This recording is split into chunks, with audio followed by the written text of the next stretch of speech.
প্রায়ই একজন পুরুষ মনে করে যদি কোনো নারী তাকে ভালোবাসে তবে সে স্পষ্ট ভাষায় তা বলে দেবে, সে নিজে এসে স্বীকার করবে, নিজের অনুভূতি প্রকাশ করবে। কিন্তু জীবন এতটা সরল নয়। একজন নারীর হৃদয় কোনো বইয়ের মতো নয় যা যে কেউ খুলে পড়তে পারে, বরং তা এক গভীর হ্রদের মতো। বাইরে থেকে শান্ত দেখায়, অথচ তার গভীরে লুকিয়ে থাকে অগণিত অনুভূতি। আর এখানেই সবচেয়ে বড় ভুলটি হয়। পুরুষ শব্দ শোনে, কিন্তু নারী ইঙ্গিতের ভাষায় কথা বলে। সে যা বলতে চায় তা সবসময় শব্দে প্রকাশ করে না। কখনো তার চোখ কথা বলে, কখনো তার নীরবতা, কখনো তার আচরণ, আবার কখনো তার সামান্য উদ্বেগ। কিন্তু যে ব্যক্তি শুধু শব্দের অপেক্ষায় থাকে, সে এই ইঙ্গিতগুলো বুঝতেই পারে না। একবার ভেবে দেখুন, যদি ভালোবাসা শুধু কথার খেলা হতো, তাহলে পৃথিবীতে এত ভাঙা সম্পর্ক কেন থাকতো? কত মানুষ আছে যারা আমি তোমাকে ভালোবাসি শুনেছে, তবুও ভালোবাসা পায়নি। আবার কত মানুষ আছে যারা জীবনে কখনো এই বাক্যটি শুনেনি, তবুও সারা জীবন ভালোবাসার উষ্ণতা অনুভব করেছে। এর অর্থ হলো ভালোবাসার প্রকৃত ভাষা অন্য কিছু। ওশো বলেন, সত্যিকারের ভালোবাসা কখনো নিজের ঘোষণা করে না, বরং তা নিজেই প্রকাশিত হয়। ধীরে ধীরে মানুষের অস্তিত্বের ভেতর থেকে ফুটে উঠতে শুরু করে। যেমন একটি ফুল কখনো নিজের সুগন্ধের প্রচার করে না, তবুও তার সুবাস অনেক দূর পর্যন্ত ছড়িয়ে পড়ে। ঠিক তেমনি ভালোবাসাও নিজের কিছু ইঙ্গিত রেখে যায়। কিন্তু এখনো একটি প্রশ্ন রয়ে যায়, যদি একজন নারী নিজের ভালোবাসা কথায় প্রকাশ না করে, তাহলে সে কিভাবে তা জানায়? এমন কোন সূক্ষ্ম ইঙ্গিত রয়েছে যেগুলো দেখে বোঝা যায় যে তার ভেতরে কিছু বদলে যাচ্ছে? সত্যিই কি এমন কিছু লক্ষণ আছে যা তার মনের দরজা খুলে দেয়? আজ আমরা সেই ইঙ্গিতগুলোরই যাত্রায় বেরোবো। তবে সাবধান, এই ইঙ্গিতগুলো এতটা স্পষ্ট নয় যে সবাই সহজেই বুঝে ফেলবে। এগুলো বোঝার জন্য শুধু চোখ থাকলেই হবে না, দরকার সংবেদনশীলতা। কারণ ভালোবাসা কখনো উচ্চ স্বরে কথা বলে না, তা সবসময় নীরবতার মধ্যেই জন্ম নেয়। আর প্রথম ইঙ্গিতটি হয়তো সবচেয়ে সাধারণ বলে মনে হবে, এতটাই সাধারণ যে অধিকাংশ মানুষ সেটিকে গুরুত্বই দেয় না। অথচ এই সাধারণ বিষয়টি অনেক সময় ভালোবাসার প্রথম কড়া নাড়া হয়ে ওঠে। প্রশ্ন হলো, আপনি কি সেই কড়া নাড়ার শব্দ চিনতে পারবেন? যখন কোনো নারীর মনে আপনার প্রতি বিশেষ অনুভূতি জন্ম নিতে শুরু করে, তখন সবার আগে তার আচরণের কঠোরতা ধীরে ধীরে কমে আসে। যে দূরত্ব আগে স্বাভাবিক ছিল, তা আস্তে আস্তে গলে যেতে থাকে। সে আর আপনার সামনে সবার মতো থাকে না, তার ব্যক্তিত্বের কিছু স্তর ধীরে ধীরে উন্মুক্ত হতে শুরু করে। খেয়াল করে দেখুন, প্রত্যেক মানুষ নিজের চারপাশে একটি অদৃশ্য দেয়াল তৈরি করে বেঁচে থাকে। এই দেওয়াল তাকে নিরাপদ অনুভব করায়। বিশেষ করে একজন নারীর জন্য এই দেয়াল আরো গুরুত্বপূর্ণ, কারণ তিনি নিজের আবেগের জগৎ সবার সামনে খুলে ধরেন না। কিন্তু যখন কেউ তার হৃদয়ের কাছাকাছি আসতে শুরু করে, তখন সেই দেওয়াল ধীরে ধীরে পাতলা হতে থাকে। আর ঠিক এখানেই জন্ম নেয় প্রথম ইঙ্গিত। আপনার উপস্থিতিতে তার এক ভিন্ন ধরনের স্বাচ্ছন্দ্য। এখন সে আর আপনার সামনে নিজেকে প্রমাণ করার চেষ্টা করে না, সবসময় সতর্ক থাকার প্রয়োজন অনুভব করে না। কথোপকথনে এক স্বাভাবিক প্রবাহ চলে আসে।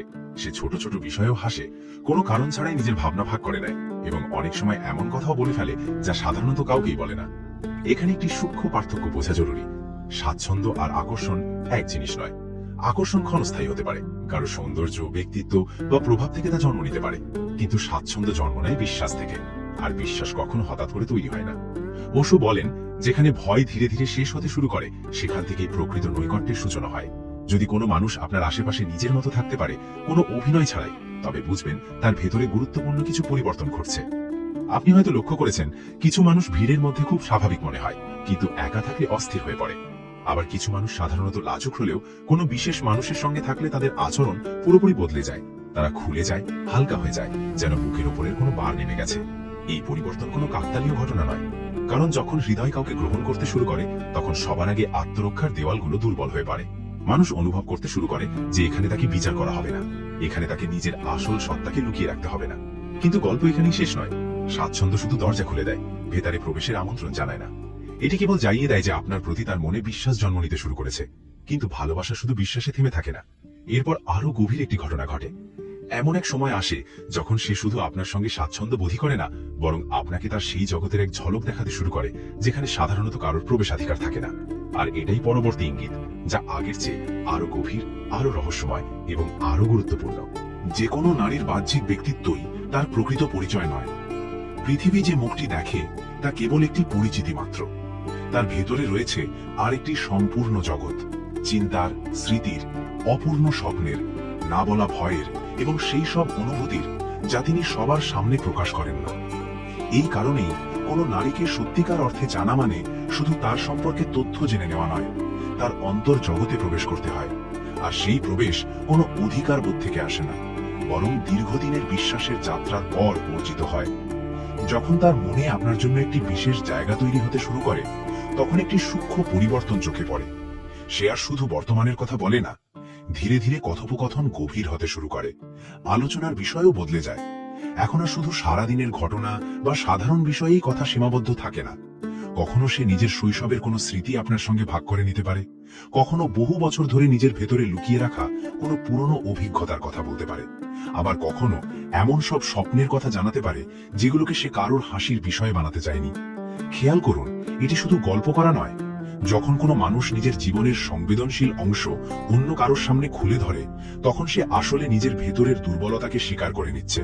সে এই ঝুঁকি নিচ্ছে যে সামনের মানুষটি তাকে বুঝবে, প্রত্যাখ্যান করবে না। ওশো বলেন, মানুষের সবচেয়ে বড় ভয় হলো প্রত্যাখ্যাত হওয়ার ভয়। তাই অধিকাংশ মানুষ নিজের প্রকৃত সত্তাকে লুকিয়ে রাখে। তারা পৃথিবীকে সেই মুখটিই দেখায় যেটিকে সমাজ সহজে গ্রহণ করবে। কিন্তু যে হৃদয়ে ভালোবাসার দিকে এগোতে শুরু করে, সে ধীরে ধীরে নিজের সব মুখোশ খুলে ফেলতে থাকে। এটাই দ্বিতীয় ইঙ্গিত। এখন সে আপনার উপস্থিতিতে নিজের গোপন বিষয়গুলি আগের মতো কঠোরভাবে লুকিয়ে রাখার প্রয়োজন অনুভব করে না।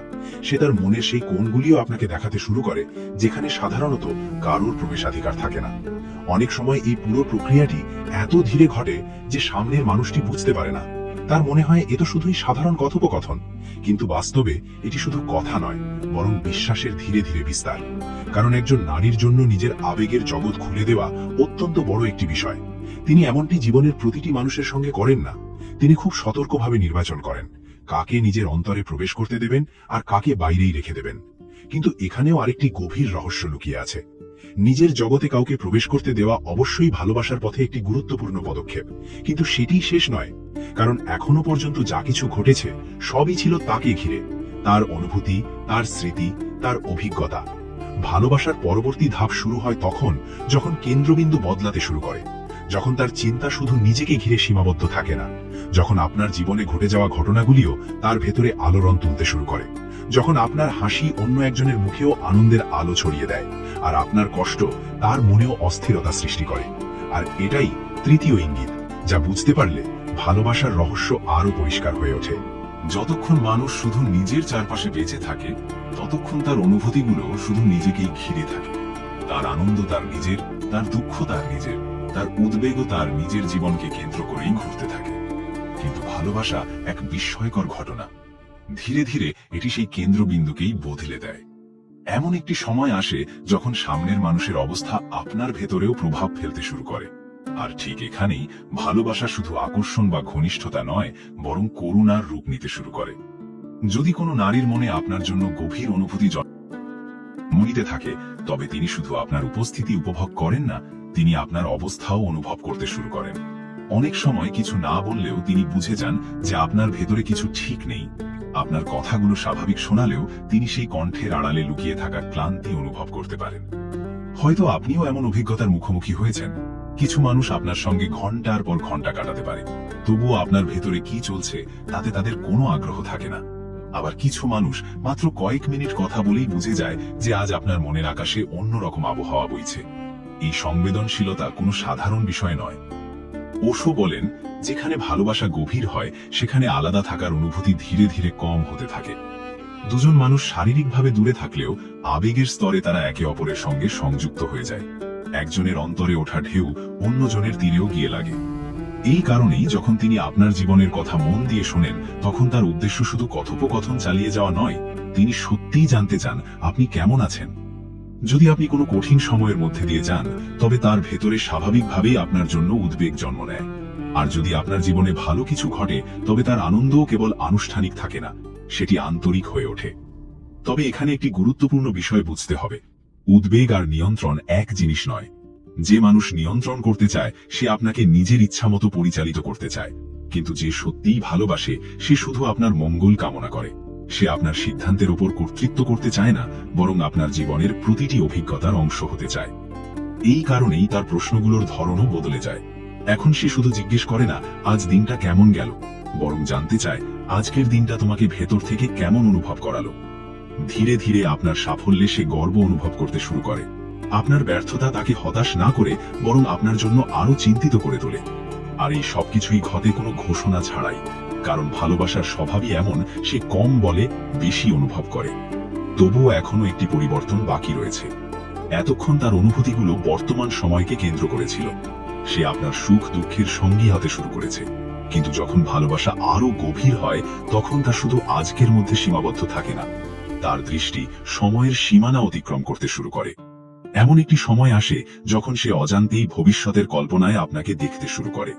আর এটাই সেই ইঙ্গিত যা জানিয়ে দেয় যে আপনি আর শুধু তার বর্তমানের অংশ নন, আপনি ধীরে ধীরে তার ভবিষ্যতের ছবিতেও জায়গা নিতে শুরু করেছেন। মানুষের একটি বিশেষ বৈশিষ্ট্য হলো সে শুধু আজকের দিনে বেঁচে থাকে না, তার মন সবসময় আগামী সময়ের দিকে তাকিয়ে থাকে। সে পরিকল্পনা করে, কল্পনা করে, সম্ভাবনার কথা ভাবে, কিন্তু সে তার এই কল্পনার জগতে সবাইকে স্থান দেয় না। ঠিক এখানেই ভালোবাসার চতুর্থ ইঙ্গিত প্রকাশ পায়। যখন কোনো নারীর মনে আপনার জন্য অনুভূতি গভীর হতে শুরু করে, তখন তিনি অজান্তেই নিজের ভবিষ্যতের ভাবনায় আপনার উপস্থিতি অনুভব করতে শুরু করেন। এটি সবসময় বড় কোনো প্রতিশ্রুতি বা ঘোষণার মাধ্যমে প্রকাশ পায় না। অনেক সময় এটি খুব সাধারণ কিছু কথার মধ্যেই লুকিয়ে থাকে। কখনো তিনি কোনো আসন্ন সুযোগের কথা বলতে বলতে সহজভাবেই উল্লেখ করেন তখন তিনি কি করতে চান। কখনো এমন কোনো জায়গার কথা বলেন যেখানে ভবিষ্যতে যেতে চান। আবার কখনো এমন কোনো অভিজ্ঞতার কথা বলেন যা তিনি কোনো বিশেষ মানুষের সঙ্গে ভাগ করে নিতে চান। বাইরের দৃষ্টিতে এগুলো সাধারণ কথোপকথন বলেই মনে হতে পারে, কিন্তু যদি গভীরভাবে লক্ষ্য করা যায় তবে তার কথার আড়ালে একটি সূক্ষ্ম পরিবর্তন স্পষ্ট হয়ে ওঠে। এখন তার কল্পনার জগতে শুধু আমি থাকে না, ধীরে ধীরে সেখানে আমরার জন্ম হতে শুরু করে। ওশো বলেন, যখন দুটি চেতনা পরস্পরের কাছে আসে তখন তারা শুধু বর্তমান মুহূর্তই ভাগ করে না, তারা সম্ভাবনাগুলোকেও ভাগ করে নিতে শুরু করে। ভালোবাসা মানুষকে একাকিত্বের মানসিকতা থেকে বের করে আনে। তখন সে জীবনকে শুধু নিজের চোখে নয়, বরং একটি যৌথ অভিজ্ঞতা হিসেবে দেখতে শুরু করে। এই কারণেই যখন তিনি নিজের ভবিষ্যৎ নিয়ে কথা বলেন, তখন অনেক সময় সেখানে আপনার উপস্থিতি সরাসরি প্রকাশ না পেলেও তা নিঃশব্দে বিদ্যমান থাকে। তিনি আপনাকে নিজের প্রতিটি সিদ্ধান্তের কেন্দ্রবিন্দু বানান না, কিন্তু আপনার অনুপস্থিতিও তার কাছে স্বাভাবিক বলে মনে হয় না। এখানে আরেকটি বিষয় বোঝা জরুরি, ভবিষ্যৎ নিয়ে একসঙ্গে ভাবা কখনো কারো উপর অধিকার ফলানোর নাম নয়। এটি সেই অনুভূতির ফল যেখানে একজন মানুষ অন্য কাউকে নিজের জীবনের দীর্ঘ যাত্রার স্বাভাবিক অংশ হিসেবে অনুভব করতে শুরু করে। তখন সে এই চিন্তা করে না যে সামনের মানুষটি তার জন্য কি করবে, বরং অনুভব করে জীবনের পথে তার উপস্থিতি স্বাভাবিক এবং অর্থপূর্ণ। অনেক সময় এই ইঙ্গিত এতটাই সূক্ষ্ম হয় যে তিনি নিজেও পুরোপুরি বুঝতে পারেন না, কিন্তু তার কথা, তার সিদ্ধান্ত এবং তার ভবিষ্যতের কল্পনাগুলো নিঃশব্দে সেই পরিবর্তনের সাক্ষ্য দিতে থাকে। কারণ যখন কেউ হৃদয়ের খুব কাছে চলে আসে তখন সে শুধু স্মৃতির অংশ হয়ে থাকে না, সে আগামী দিনের ছবিতেও জায়গা করে নেয়। তবুও ভালোবাসার যাত্রার সবচেয়ে গভীর রহস্য এখনো বাকি। এখন পর্যন্ত যেসব ইঙ্গিতের কথা বলা হয়েছে সেগুলো আচরণের মাধ্যমে বোঝা সম্ভব ছিল, কিন্তু শেষ ইঙ্গিতটি কোনো কাজের মধ্যে, কোনো পরিকল্পনার মধ্যে কিংবা কোনো কথোপকথনের মধ্যেও লুকিয়ে থাকে না। এটি তার থেকেও অনেক বেশি সূক্ষ্ম। এটি প্রকাশ পায় তখন যখন শব্দ থেমে যায়, পরিকল্পনা শান্ত হয়ে যায়, তবুও কারো উপস্থিতি আপনার অন্তরে থেকে যায়। যখন কোনো মানুষ সামনে না থাকলেও আপনার অনুভূতির অংশ হয়ে থাকে। আর এটাই পঞ্চম ইঙ্গিত, ভালোবাসার সবচেয়ে নীরব, সবচেয়ে রহস্যময় এবং হয়তো সবচেয়ে সত্যরূপ। জীবনে অনেক মানুষই আমাদের আশেপাশে থাকে। আমরা তাদের সঙ্গে দেখা করি, কথা বলি, সময় কাটাই, তারপর আবার নিজেদের কাজে ব্যস্ত হয়ে পড়ি। তাদের উপস্থিতি বা অনুপস্থিতি আমাদের ভেতরে খুব একটা পরিবর্তন আনে না, কিন্তু কখনো কখনো জীবনে এমন একজন মানুষ আসে যে সামনে না থাকলেও আমাদের অন্তরে উপস্থিত থাকে। আর এখানেই ভালোবাসা তার সবচেয়ে সূক্ষ্ম প্রকাশে পৌঁছে যায়। যখন কোনো নারীর হৃদয়ে আপনার জন্য গভীর একটি স্থান তৈরি হয়ে যায়, তখন আপনার উপস্থিতি আর শুধু দেখা সাক্ষাতের উপর নির্ভর করে না। আপনি তার চিন্তার মাঝে, তার অনুভূতির মাঝে, এমনকি তার সাধারণ দিনগুলোর মাঝেও কোথাও না কোথাও উপস্থিত থাকতে শুরু করেন। খেয়াল করুন, এর অর্থ এই নয় যে তিনি সারাক্ষণ শুধু আপনার কথাই ভাবেন। ভালোবাসা কোনো উন্মাদনা নয়, আবার কোনো মানসিক বন্ধনও নয়, বরং এটি তার থেকেও অনেক বেশি শান্ত আর গভীর একটি অনুভূতি। ধরুন তিনি কোনো সুন্দর দৃশ্য দেখলেন আর হঠাৎ তার মনে হলো, ইস, কেউ যদি এই সৌন্দর্যটা অনুভব করতে পারত। অথবা কোনো বিশেষ মুহূর্তে কোনো চেষ্টা ছাড়াই হঠাৎ আপনার কথা তার মনে পড়ে গেল। এই স্মরণ কোনো বাধ্যবাধকতা নয়, এটি সম্পূর্ণ স্বাভাবিক, যেন বাতাসের একটি মৃদু ঝাপটা হঠাৎ কোনো পরিচিত সুগন্ধ সঙ্গে করে নিয়ে এলো। ওশো বলেন, সত্যিকারের সম্পর্কের পরিচয় কেবল শারীরিক নৈকট্যে নয়, বরং অন্তরের উপস্থিতিতে। দুজন মানুষ হাজার হাজার কিলোমিটার দূরে থাকতে পারেন, তবুও তারা ভেতর থেকে একে অপরের সঙ্গে সংযুক্ত থাকতে পারেন। আবার দুজন মানুষ প্রতিদিন দেখা করেও তাদের মধ্যে প্রকৃত কোনো সম্পর্ক নাও থাকতে পারে। এটাই ভালোবাসার সবচেয়ে বড় রহস্য, কারণ এখানে শব্দের প্রয়োজন ধীরে ধীরে শেষ হয়ে যায়। তখন আর গুরুত্বপূর্ণ থাকে না কতবার কথা হয়েছে, কতক্ষণ একসঙ্গে থাকা হয়েছে বা কতবার অনুভূতি প্রকাশ করা হয়েছে। সবচেয়ে গুরুত্বপূর্ণ হয়ে ওঠে একটাই বিষয়, একজন মানুষ অন্যজনের অস্তিত্বের অবিচ্ছেদ্য অংশ হয়ে উঠেছে। যদি আজকের ভিডিওটি আপনার ভালো লেগে থাকে এবং এতে আপনি নতুন কিছু শিখে থাকেন, তাহলে ভিডিওটি অবশ্যই একটি লাইক দিন।